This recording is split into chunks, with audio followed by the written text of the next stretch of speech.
Hello everyone គ្រប់ជម្រាបសួរបងប្អូនអូនពូមីងអ្នកគ្នានេះមនអាំងបងមនអាំងកដាថ្មី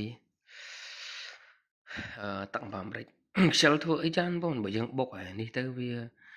ដូចតែទឹកត្រីកោះកុងទឹកត្រីផ្អែមទឹកជ្រលក់សណ្តែកដីទឹកក្រូចឆ្មាហ្នឹងគឺមិនប៉ុន្តែគ្រាន់តែខ្ញុំម្នាក់ឯងខ្ជិល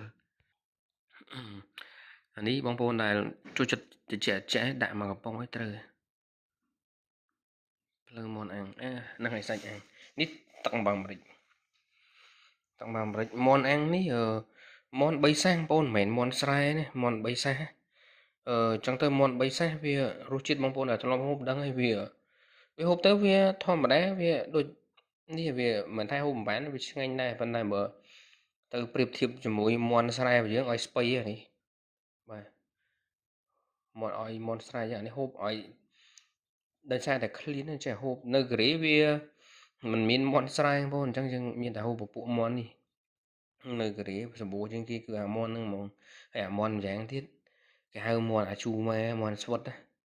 តែស្វិតបាច់ផ្សែងអានោះងោះ2ម៉ោងអីនៅស្បែកខំញ័រក្បាលហើយមកអានោះគឺនេះហើយអ្វីដែលពិសេសជាងគេនេះបងប្អូន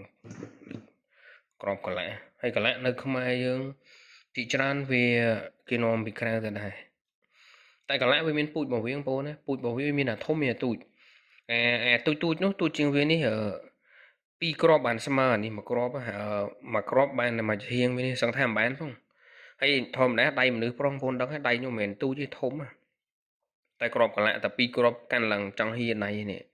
មួយនេះ2ម៉ែត្រទេបងណាបានហូបអស់